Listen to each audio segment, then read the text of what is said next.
So the Chupacabra is the good guy now, huh? That alone already tells you that Julio Anta is not trying to make just another monster comic. And honestly, that's what makes Beast of Borikén one of the most interesting indie announcements of the year. Hello, my name is Nimesh and welcome to Before Panels.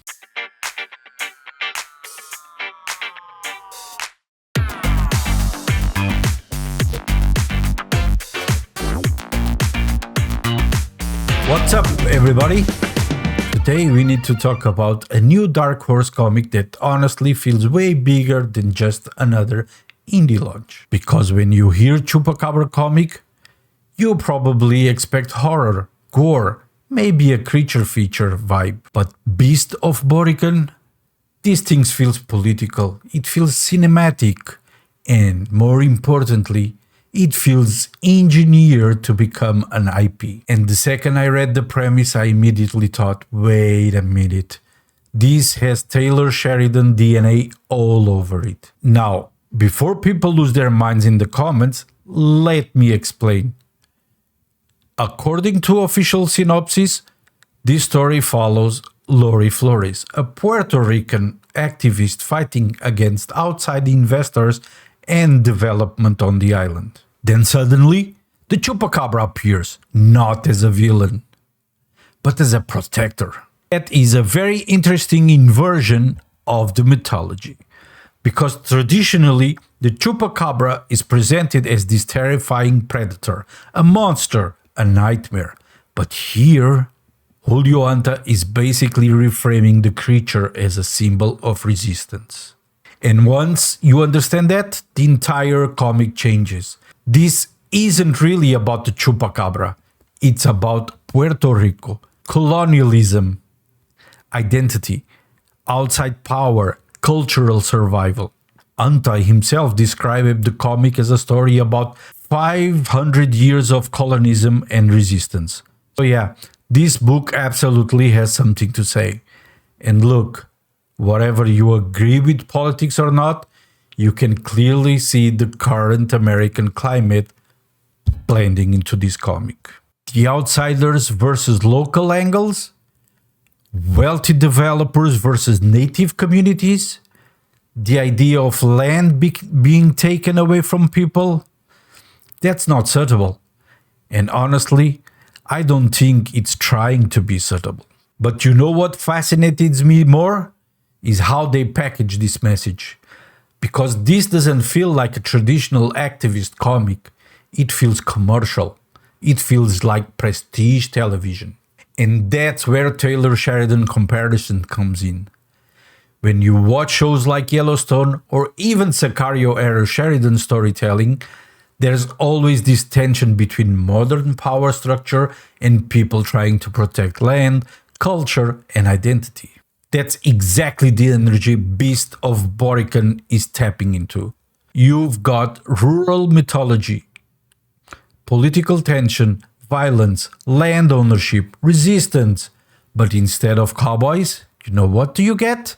You get the Chupacabra. And you know what? That's a strong hook. Especially right now, because Dark Horse is changing. And the change is a big one. The company has been leaning harder into adaptation-friendly projects and IP developments for years. And when you look at this book through that lens, it starts feeling less like a random indie comic and more like a proof of concept. Like something was designed to eventually become a streaming show. Think about it. You've got a recognizable cryptid, political themes, horror elements, Latin American folklore, social commentary, cinematic visuals, and a 5-issue structure that basically reads like a TV season pitch. And that's not accidental. Especially when Hollywood is desperately searching for cultural distinct genre story.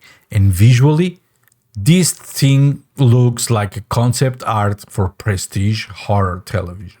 And you know what?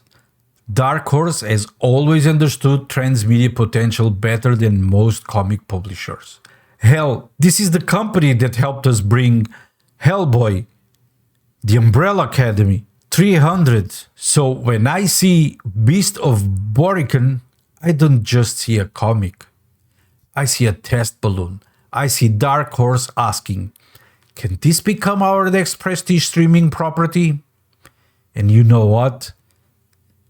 This has a shot. Now, wherever the political messaging becomes too heavy-handed, that is going to depend entirely on the execution. Because if the characters become mouthpieces instead of people, audience will check out fast. But if Julio Anta balances the theme with strong horror storytelling, this could become one of the breakout indie comic books of the year. Especially because the core idea is genuinely smart. What if the monster was protecting the land from us?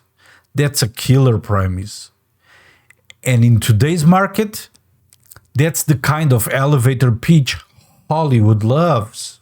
But this is my thoughts about this comic. What I want to know is, what do you think? Does Beast of Borikén sounds like a future TV series for you? Are you interested in the political angle? Or do you think comics are becoming too message-driven lately?